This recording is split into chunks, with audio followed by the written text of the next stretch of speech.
cambiar vidas, change lives, change organizations, change दुनिया में organizations, बदलाव. Change the world.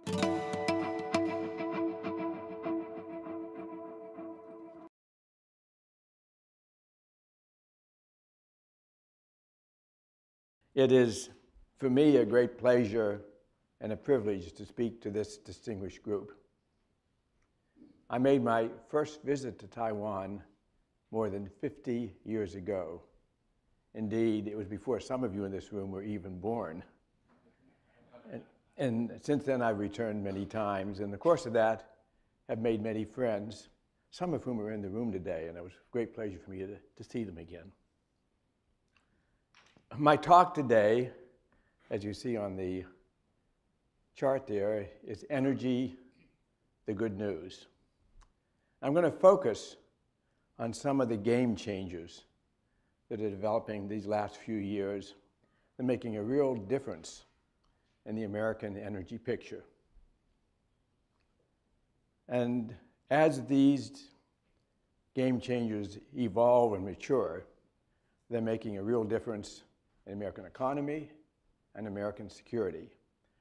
I'll have a special focus today on American security.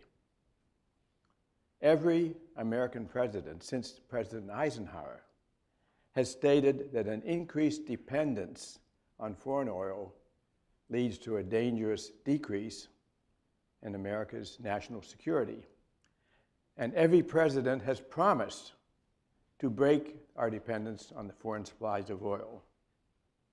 In fact, here is what they said. Eisenhower said we should not be importing more than 20%. Anything over 20% endangers our security. Richard Nixon said we're going to be independent of foreign oil by 1980. President Carter called our dependence on foreign oil the moral equivalent of war. President Clinton called it a national security issue. And President Bush, the second President Bush, said the United States is addicted to oil.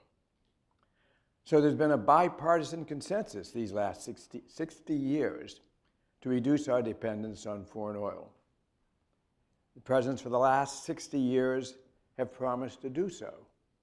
So how well have they made out on these promises? This gives you some clue to that. This is the trade balance. You see that little modest little surplus on the top there and the huge deficit on the bottom. More than half of our deficit, our trade deficit, more than $400 billion is a result of our dependence on foreign oil, our imports of foreign oil. So that gives you some clue as to what our problems are. So the economic impact of this trade imbalance is certainly an economic problem, but it is also a national security problem, which is what I will focus on today. For when you consider where is this money going, primarily to Saudi Arabia, Russia, Iran, and Venezuela. In sum, oil dependence in the United States is both an economic and a national security problem, and it has been recognized by every president since President Eisenhower. So why haven't we been able to solve this problem? Fundamentally, during that period, we have not funded R&D adequately, and the R&D which is already successful are going to take decades to reach a significant scale. I'm going to talk about both of those issues today. In particular, the solution involves the development of new technologies which traditionally have been dramatically underfunded. And even the technologies that have been developed will take decades to reach the scale needed to make a real difference. So I'm going to start off by discussing R&D funding. Now, some of you who know me know that I'm a technology wonk. So you might think I'm just simply partial to R&D. But let's look at a few facts, which I will draw on from a National Academy of Engineering report that was done in 2008. This chart shows very clearly that of the US budget of $4 trillion, health is 22% of that, the Department of Defense is about 20% of that, and energy is less than 1%. Or we might compare energy R&D spending to R&D spending in other departments. Picking out the key numbers there, the R&D spending in DOD for 2008 was $77 billion, for health was $28 billion, and for energy R&D, less than $2 billion. So these two charts make clear just how relatively insignificant is our government's effort to develop and deploy new energy systems. In fact, the spending on energy R&D actually reached a high in the late 70s under President Jimmy Carter and has been decreasing since then. In sum, energy R&D spending of the United States government has been small and sporadic with a downward trend since 1981.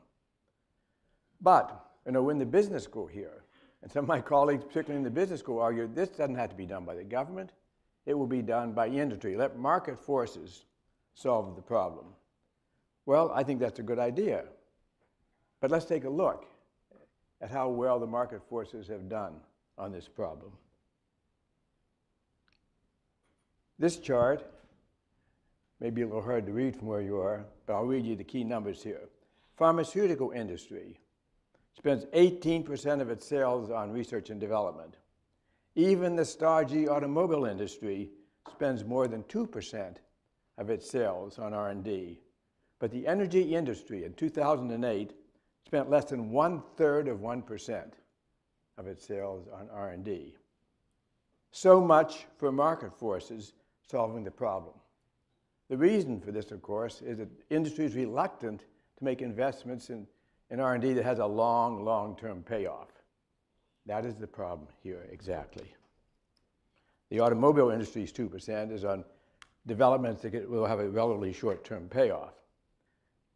Well, this is a pretty dismal picture, but my talk is supposed to be about the good news in energy. And part of that good news is that we have already started to turn around that dismal picture on R&D spending.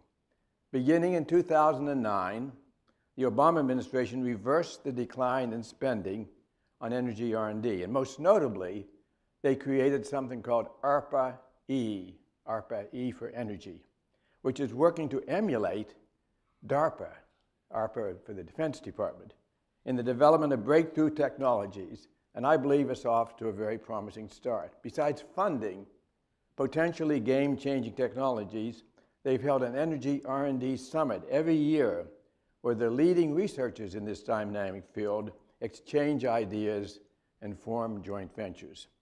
The last such summit, I should say, was held just 2 months ago.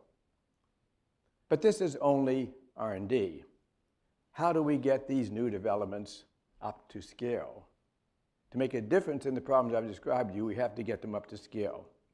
The administration has used several $billions of stimulus funds to underwrite new industrial manufacturing plants for solar systems, for example, to accelerate the date by which solar energy will be cost competitive with coal-fired electric plants.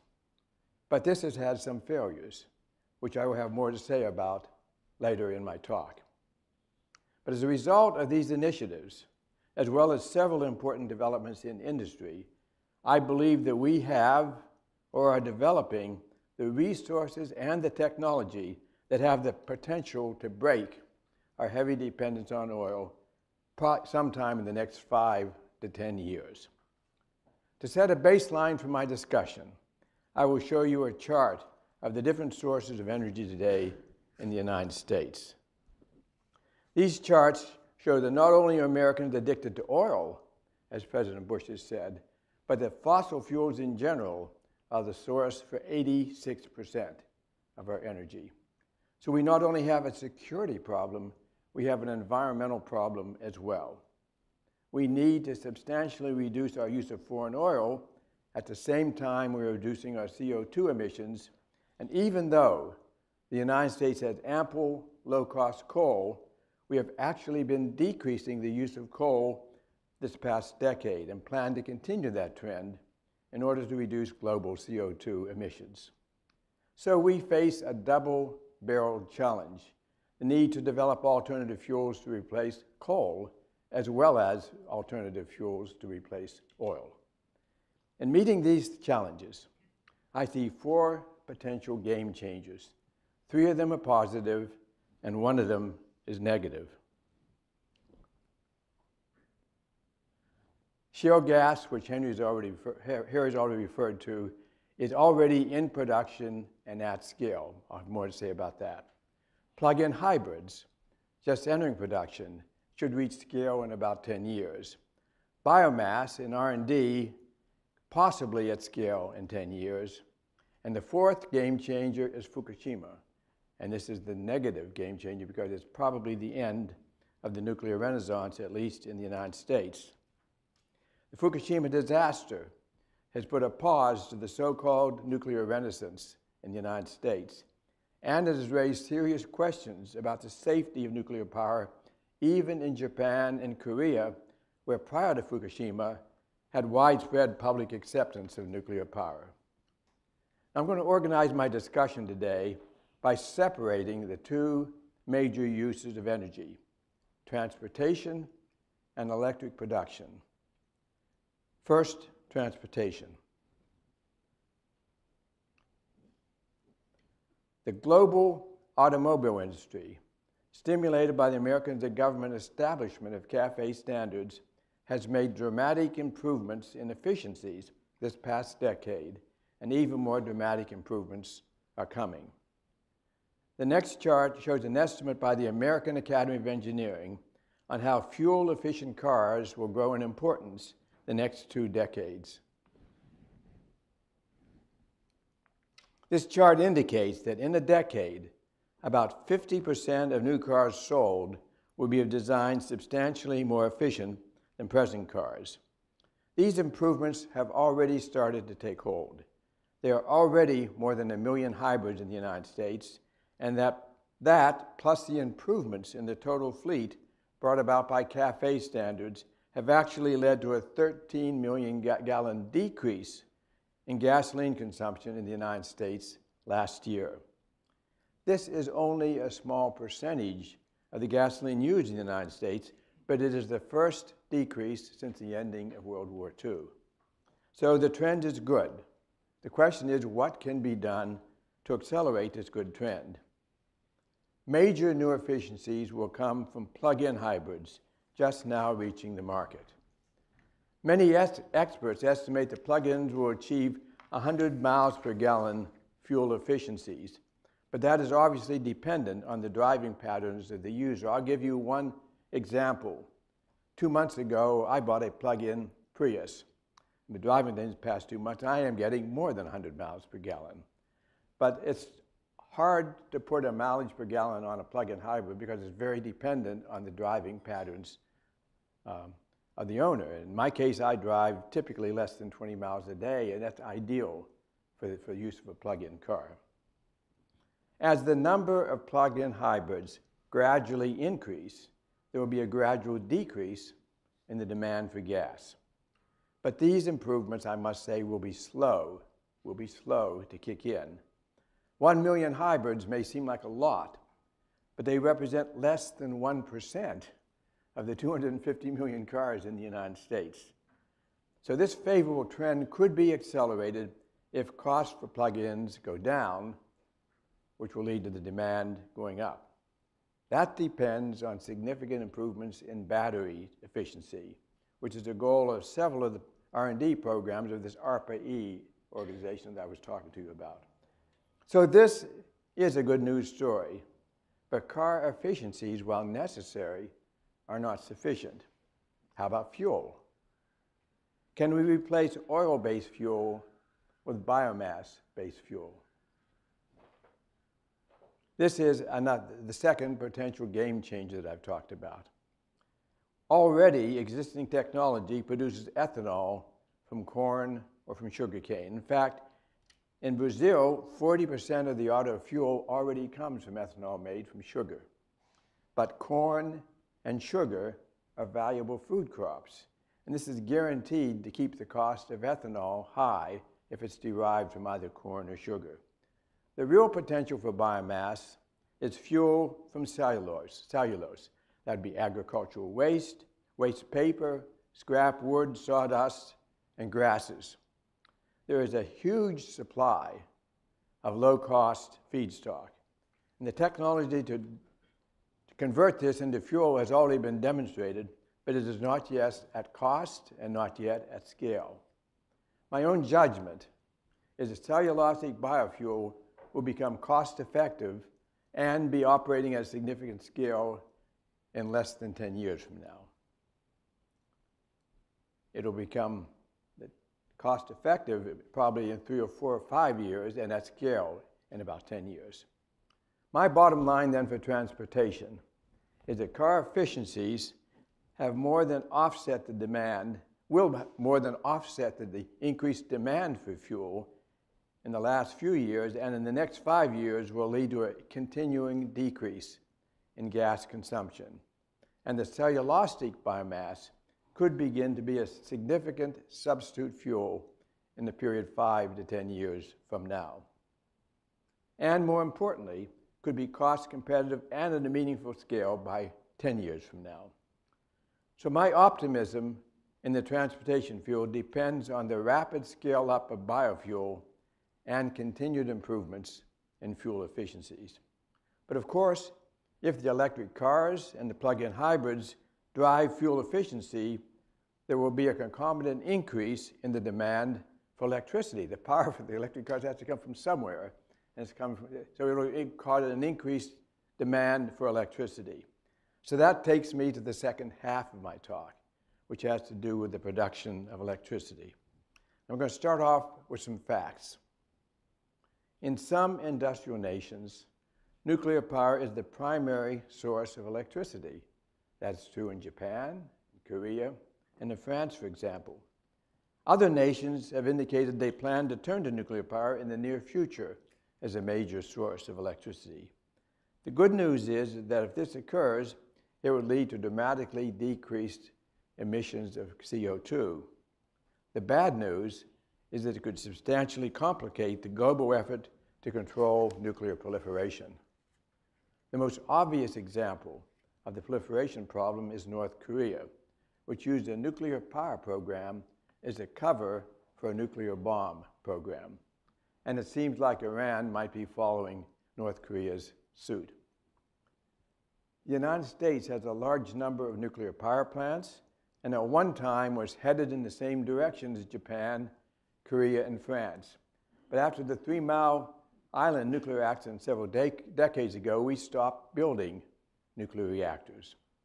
With the growing concern of climate change this past decade, the U.S. reconsidered a self-imposed moratorium on nuclear power, and several new permits were granted.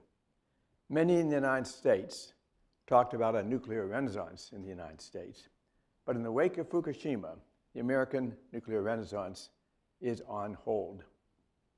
In the meantime, we are generating 40% of our electricity from coal-fired plants.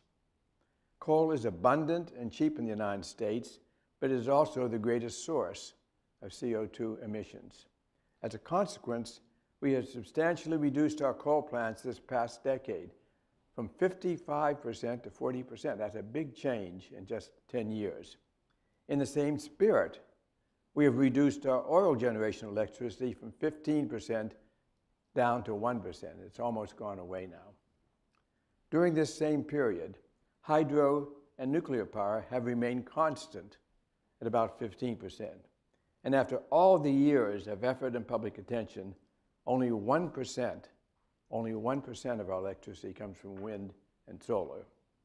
So nearly all the decrease in coal and oil use for electricity generation is the result of the substantial increase in gas-fired electricity and cogenerator plants.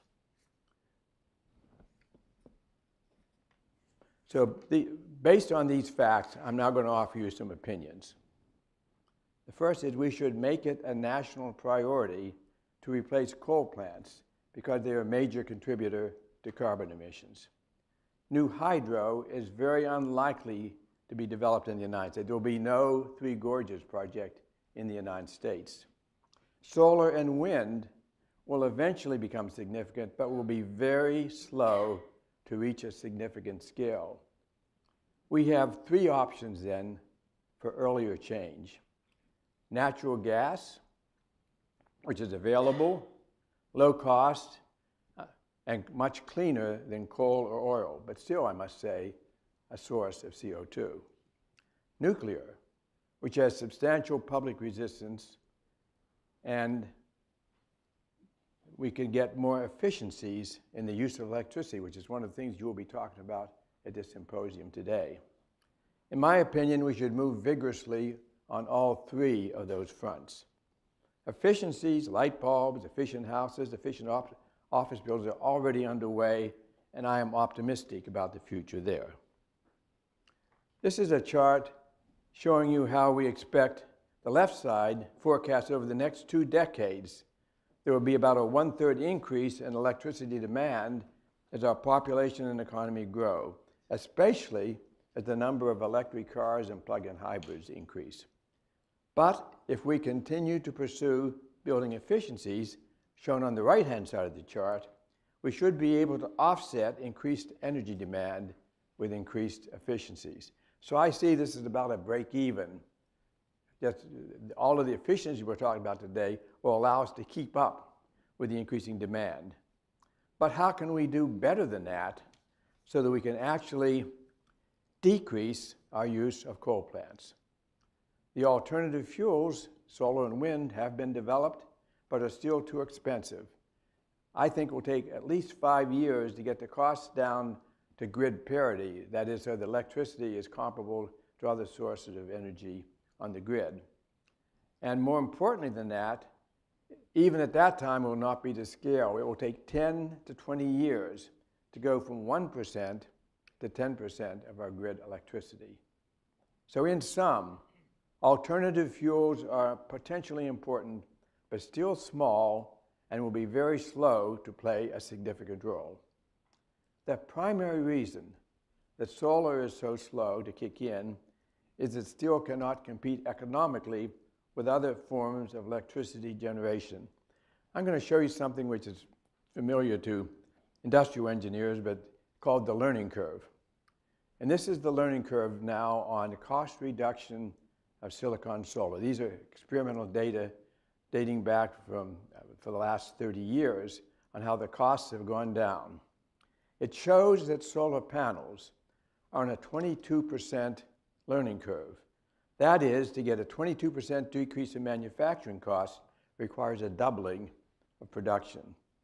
So we have a classic chicken and egg problem. Solar is too expensive to justify increasing the production, but unless the production is increased, the cost will not go down. This explains why our Secretary of Energy, Steve Chu, has undertaken a government program to provide industry with incentives to accelerate the production of solar energy. This incentive program has generally gone well, but unfortunately, one program, namely Solyndra, laid a giant egg, a giant political egg, I must say. It went bankrupt 2 years after the government guaranteed a $400 million loan on their manufacturing plant, which is now sitting empty over in Fremont. The biggest game changer in the generation of electricity this past decade has been the aggressive production of shale gas. Shale gas truly is a game changer. It's a huge resource in the United States. Some have called us the Saudi Arabia of gas, with more than a century's supply. The technology is mature. It is developed in the United States more than 10 years ago, and its success has already greatly exceeded anyone's expectations. And it's already at scale. We went from 10% to 20% of the total U.S. production in just the 10-year period. And we've gone from importer of natural gas to exporter of natural gas. I think perhaps most interestingly, it is demonstrated to be cost effective. It's already resulted in lower prices for gas, which have had a ripple effect on other sources of energy. Incidentally, the revolution is not just in shale gas. The New York Times, about 3 months ago, did a feature article on the new sources of gas and oil now being developed. And this is a map they showed, showing the different places in the world and the different new forms of energy. And from the map, you can see that shale gas is the most important new fuel in the United States, and oil sands are the most important source of new fuel in Canada. So what is a plausible strategy for electricity in the United States? We will continue to push on efficiencies. The goal here is to at least hold even with increasing demand. We should put a high priority on U.S. natural gas to replace the remaining use of oil in electricity generation. And as alternative fuels become cost competitive, start bringing them up to scale and gradually replace the coal-fired plants. This is a viable plan, but it will kick in slowly because of the long time for solar and wind power to reach a significant scale. Could we accelerate it by building a new generation of nuclear plants? I'm now coming to that dread word, nuclear. This is very likely to happen. Whatever we do in the United States, it's very likely to happen in China, in India, and possibly Korea, where there's been good public acceptance of nuclear power. A few years ago, many were producing this global nuclear renaissance in the United States, but as I've already told you, that nuclear renaissance now seems to be on a hold here in the United States. There is research in the United States on adapting our naval reactors, which have had such a sterling safety record, adapting them for civil applications. Proponents propose that these new civil reactors would be significantly smaller than the reactors in use today and would be built in modules. And so they received the name Small Modular Reactors, or SMRs. And there's great interest in the United States on trying to develop those. If the SMR were to be accepted, it would replace the coal-fired plants faster than solar and wind and with no carbon dioxide emissions. If not, our plan should be to gradually replace coal-fired plants with natural gas cogeneration plants. This strategy could lead to a long-term decrease in carbon dioxide emissions in the U.S. and worldwide, and it would lead to a substantial increase in energy security for the United States. As those same processes and technologies were induced globally, they could lead to lower oil prices and decreased coercive power of OPEC. Well, this is an optimistic forecast, but I'm going to close on saying what could go wrong with that forecast, and also what could go right with that forecast, what could go better than I'm suggesting. First of all, what could go wrong with it? These are what I would call the crows. What crows could develop which would really foul up the forecast I've made? The first and biggest one is our environmental concerns could decrease or stop the shale gas drilling. That would be huge if it happened, because very much of the strategy I've described to you here depended on the continuing increase in shale gas production. Secondly, plug-in hybrid costs could remain too high for general use. I had to pay a premium to buy my plug-in Prius, and I did it, but I think that's going to be deterrent to most people actually accepting them. But as I told you before, if we get the battery costs down, then we might find that these could be at competitive costs as well. A third thing that could go wrong is that cellulosic fuel could fall into what the venture capitalists here in Silicon Valley call the valley of death. That's the valley between developing something and bringing it up to scale in production. And that's a difficult valley to get over, and we might get stuck in that valley of death. And finally, we might lack the political will to carry out hard programs such as the small modular reactors. Well, those are all the downsides. Those are the things that could go wrong. What are the things that could go right? What are the bluebirds here? What are the good things that could happen? We could reach grid parity sooner than I predicted with solar, particularly if these stimulus plans kick in. We could get a renewable 20% of electricity in 20 years instead of the 10% which I forecast. That would be good. Related to that one, DARPA could make a battery breakthrough, and electric cars to become a significant market sooner than I forecast. We could use natural gas for transportation. I talked about biomass for transportation, but you could use natural gas for transportation. In fact, it's already being used by some heavy-duty trucks in the United States today. And it's much cheaper source of energy than gasoline. There's a little bit of problem. You don't find any filling stations along the highway. But and it also costs a certain front-end investment to adapt your engine for it. But that could develop. And the government could really surprise me and adopt a carbon pricing policy. All of those can make a positive difference. My strategy and forecast do not assume any of them. I'm going to end my talk then on a high note, that on balance, I believe the things that could go right, the bluebirds, are more likely than the things that could go wrong. Thank you very much.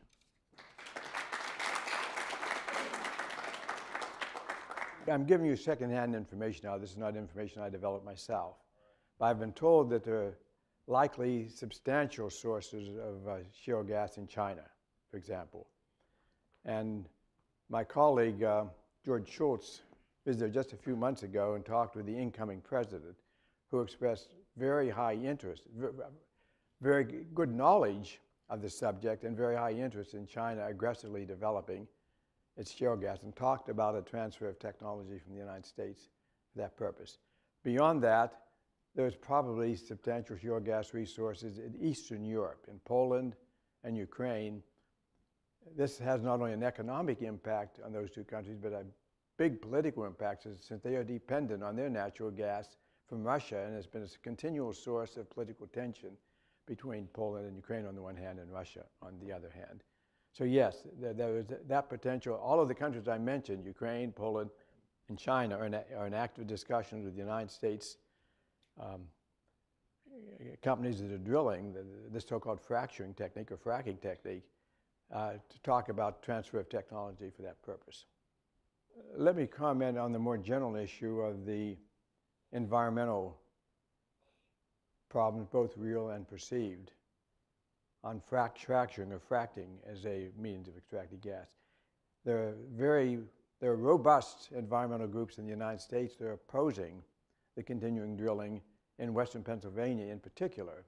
There's been a lot of, and other parts of the United States there's been no problem at all. I think it's dependent largely on how careful the drillers themselves have been in paying attention to environmental issues and as opposed to just doing the cheapest and quickest approach to getting the gas out.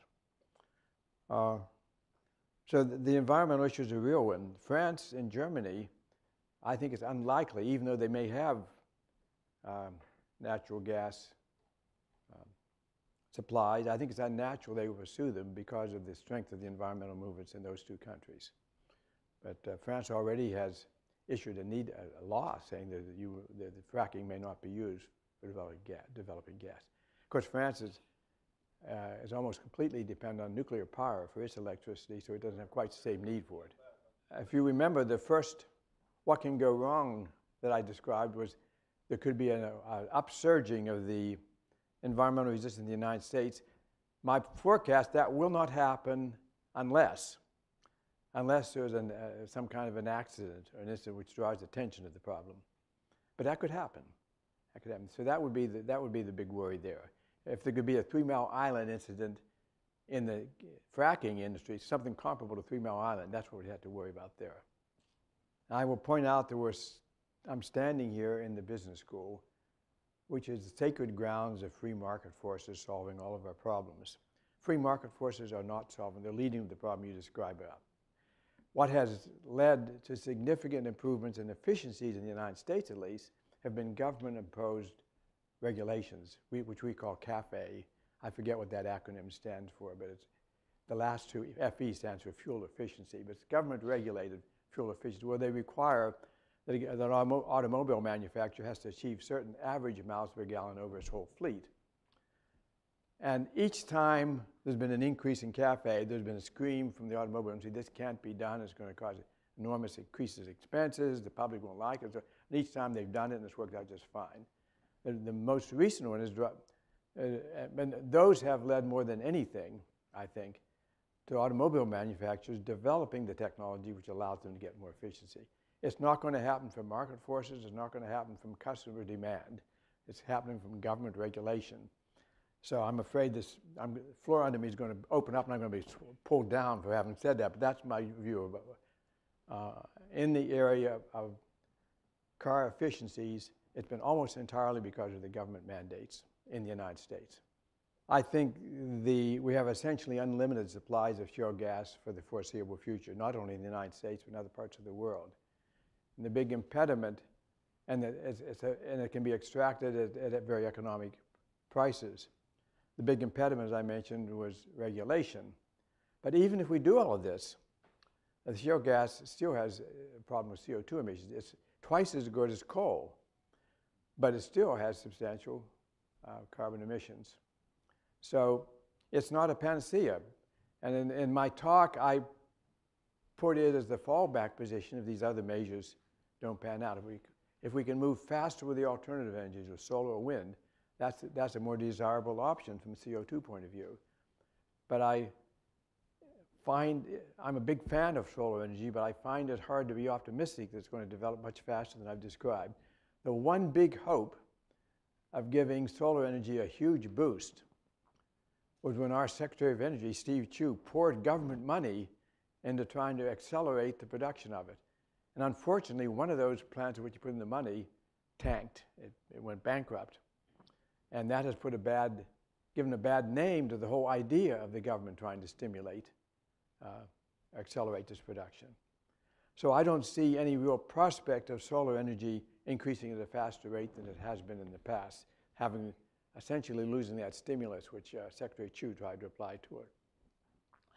So it's going to be a slow developer. And if you look at that learning curve that I showed you, it says that it's going to take 5 years to get down to grid parity, but that doesn't even take account of the fact that natural gas is continuing to come down in price. So the target of grid parity is a moving target. Grid parity cost is going to get harder and harder to reach as the cost of natural gas goes down. So competing, natural gas has 3 negatives associated with it. It does have carbon dioxide emissions, I mentioned that. Secondly, it's the enemy of alternative energy sources. It makes it harder for solar to reach grid parity, and it's also the enemy of nuclear power. Because nuclear power, which used to be considered a cheap source of electricity, if you set aside the safety and security problems, it's a cheap source of electricity. But because of all the regulations built up in the United States, it's no longer a cheap source of electricity. Natural gas is cheaper now than solar. So natural gas is also an enemy of the nuclear renaissance. I've read what people have written, and on both sides of the argument. One side saying that it is causing water pollution. This is in particular in Pennsylvania where the charges are being made, where people who live in that neighborhood are saying it's getting into their water supply. And the drilling companies who say that can't happen, we have this pipe totally encased, the water couldn't get out.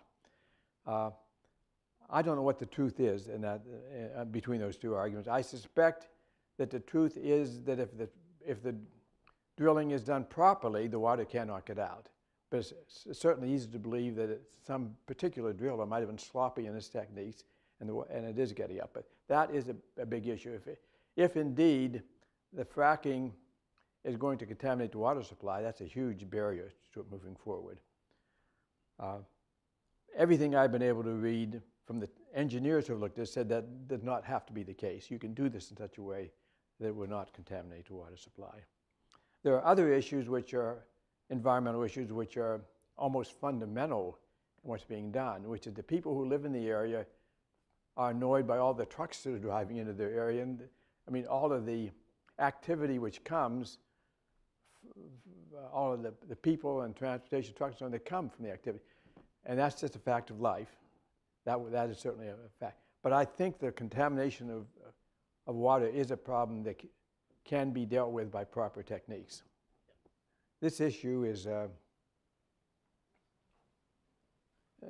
simply one manifestation of the political gridlock which the United States finds itself in today, not just on energy, but in many other issues. But in particular, the political gridlock we face in the United States today has prevented us from moving forward in energy policy. We have a president and administration which is completely committed to this idea and is willing to move forward with such, but we have a Congress which is opposing it. And the president made some bold moves in his first year or so, but he's backed away from them in the last couple of years because he wants to avoid the political fights.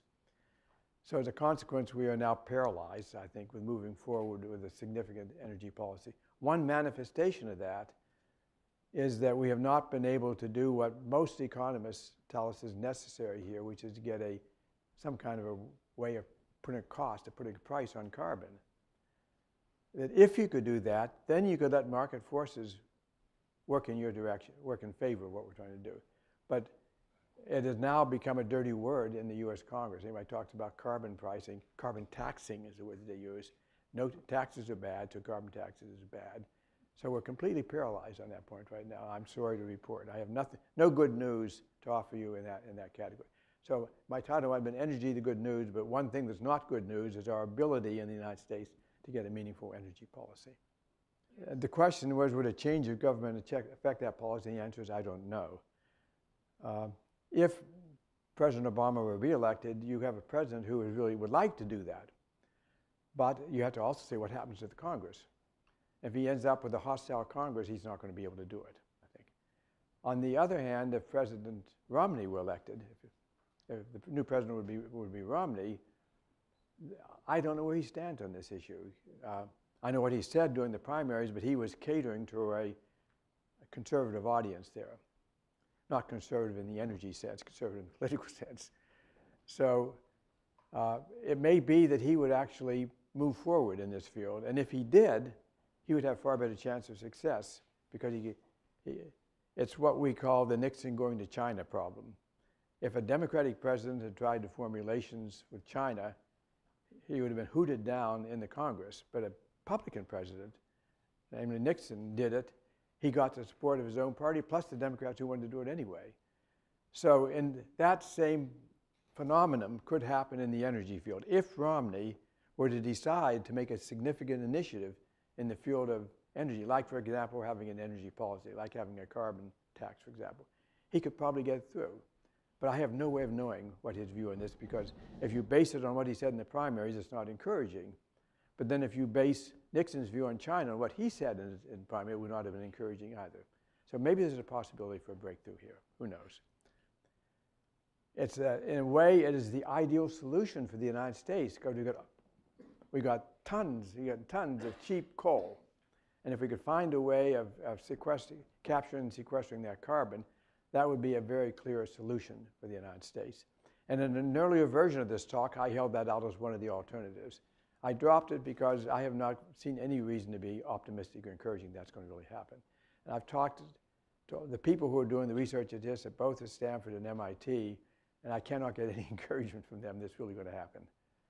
It would be an ideal solution for us if we could do it. Well, the small modular reactors are probably the closest to mini nuclear, but I wouldn't really call them mini. They're a couple hundred megawatts or so. So the big commercial nuclear reactors are maybe 5, 10 times that size. So that's why they're called small. But they're not mini or portable nuclear reactors. There have been some research in that field as well. And there have been some, in fact, used in various space explorations, but not in an economical way. So between the minis and the huge reactors, there is this intermediate position of small modular reactors, which I do think has some hope for it. The real impediment to small modular reactors moving forward is mostly just the whole negative baggage that the word nuclear reactors has at all.